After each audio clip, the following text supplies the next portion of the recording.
May kontrobersya. Umiinit ngayon ang kompetensya sa pagitan ng mga local at dayuhang tourist guide sa Boracay. Sino nga ba ang dapat makinabang sa mga grasya ng isla?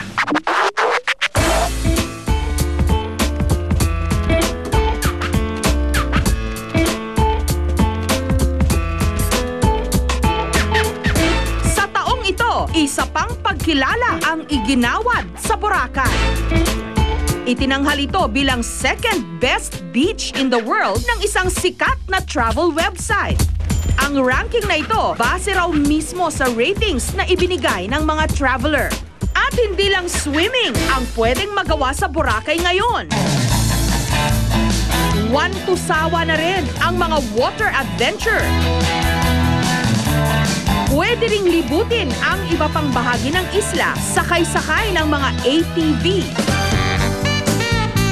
Kaya para malubos ng mga dayuhan ang kanilang Boracay experience, kumukuha sila ng mga tourist guide. Ang Korean national na si Maru, 33 years old, nagtatrabaho sa isang cellphone company sa Korea. Noong 2008, binisita niya ang kanyang kapatid na nag-aaral dito sa Pilipinas. Sinamantala na rin niya ang pagkakataon noon na makapagbakasyon sa Boracay. Hindi niya inakalang tuluyan ng mahuhulog ang kanyang loob sa ganda ng isla. Kaya hindi na siya umalis. Dito na siya nanirahan sa nakalipas na 4 na taon. At para meron siyang pagkakitaan, nagtatrabaho rin siya bilang tourist guide para sa mga kapwa niya Koreano. I want to Korean people introduce Boracay. Very fantastic. It's awesome. So I really want introduce here. 이렇게 하셔야지 되지. 이렇게 하면은 그냥 우리 호흡하시다 보면은 요 사이로 Bilang tourist guide, trabaho raw ni Maru na siguraduhin masusulit ng kanyang mga kababayan ang kanilang bakasyon sa Boracay. Enjoy. It's fun. I love Boracay. Ang kita niya, umaabot mula 22 hanggang 100,000 pesos kada buwan. Depende sa tips at dagsa ng mga turista. Hindi man ito sinlaki ng kanyang kinikita noon sa Korea. Iba naman daw ang pakiramdam na naninirahan siya sa isang paraiso. Si Maru, isa lang sa halos 200 ng dayuhang tourist guide sa Boracay. Bukod sa mga Korean tourist guide, marami na ring mga Taiwanese, Chinese at Russian tour guides. Kasi yung mga Chinese, especially the mainland Chinese na pupunta rito, yung iba kasi na mga galing sa ibang lugar na hindi naman syudad, they don't speak English. Wala talaga. Ganon din ang mga Koreans, marami sa kanila don't speak English.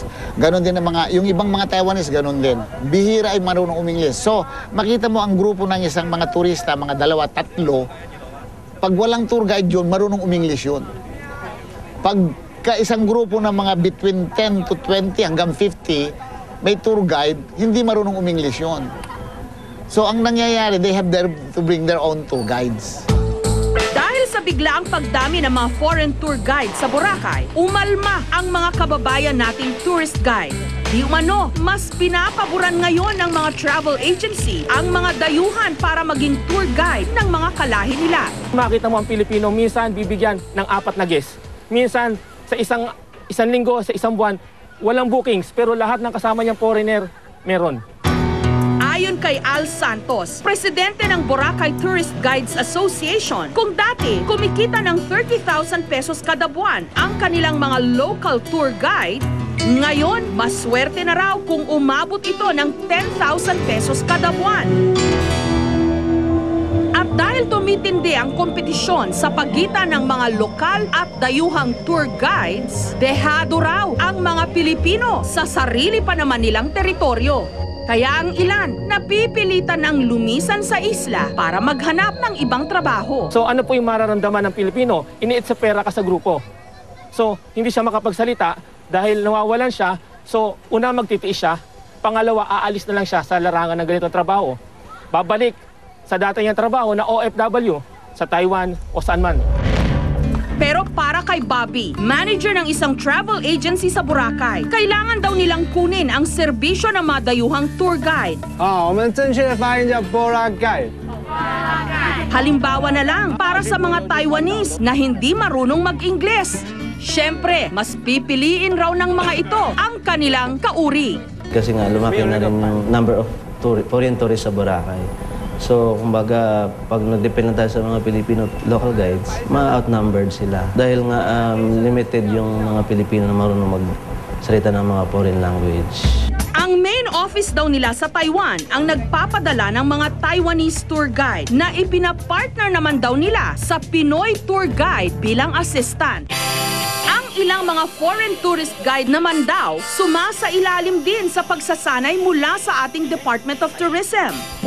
不是在3号，也不是在2号，是在中间。像我们现在的位置呢是什么？这旅游中心呢是家人们可以。 Kagaya na lang ng Singaporean tour guide na si Peter. Noong 2010, naging full-time na siya sa pagsama sa mga turista. Lalo pat dumami ang mga bumibisitang Chinese national. Everybody can sell Philippines. It doesn't mean that you must be a Filipino to sell Philippines. As long as those are willing to go through the training and to be taught about Philippines, about the culture, about the history, you know, and then they can be a tour guide.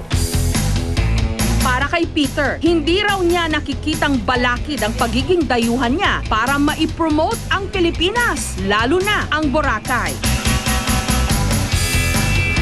Sa loob daw kasi ng 10 taong paninirahan niya dito sa atin, siya mismo nakita at naranasan kung gaano kaganda at kasaya sa Pilipinas.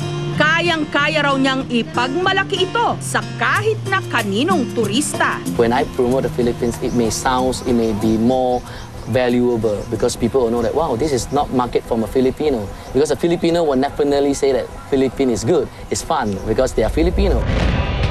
Ayon naman sa Tourism Regulation and Enforcement Office ng Malay sa Aklan, huwag raw isipin na pinapaboran nila ang mga banyagang tourist guide.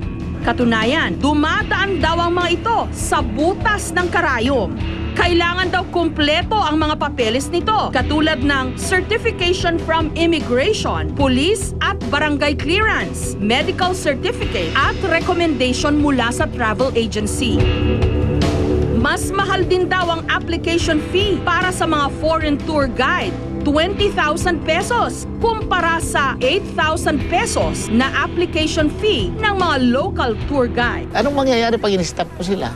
May istorbo mga turista, masisira tayo. So we have to also to protect tourism. And we also need the revenue.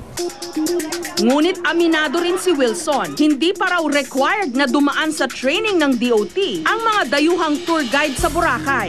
Para naman daw mas maprotektahan ang mga local tour guide, balak na rin daw nilang bigyan ang mga ito ng language training. At kung pagiging bihasa lang naman sa iba't ibang lengguwahe ang labanan, hindi pa huhuli ang ating mga local tour guide katulad ni Jessie.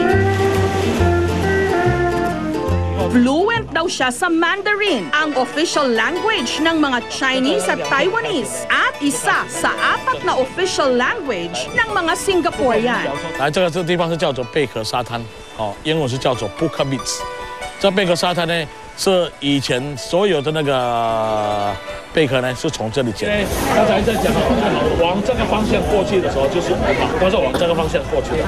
Bukod kasi sa pagiging Chinoy, nagtrabaho rin si Jessie sa Taiwan sa loob ng 6 na taon. Kaya't sanay na sanay raw siyang makipagbalitaktakan sa mga turista mula sa Taiwan, China at Hong Kong. Tayo, pag nagtutour guide tayo, ang bilang sa atin bilang guro. Ini-educate natin, tinuturuan natin sila ng tamang pagkilos dito, tinuturuan natin sila ng paano protektahan ang ng dagat. Since andito na tayo nakakaalam na nangyayari dito, so ituturo din natin sana. Nais lang ding ipunto ni Jessie na sa mga bansang araw na napuntahan niya, hindi raw pinapayagan ang mga dayuhan na magtrabaho bilang tour guide. Ako, marami na akong bansa na puntahan eh. Bawat bansa na pinupuntahan natin, sabihin natin, underdog tayo. Ngayon sa sarili natin bansa, underdog pa rin tayo. maraming gustong makinabang sa mga grasya ng Boracay. At bagamat dehado ngayon ang mga local tour guide, pagkakataon din ito para maipakita nilang pwede silang makipagsabayan sa mga dayuhan. Lalo pat may papalo ba naman sa galing ng mga Pilipino sa pag-estima ng mga bisita.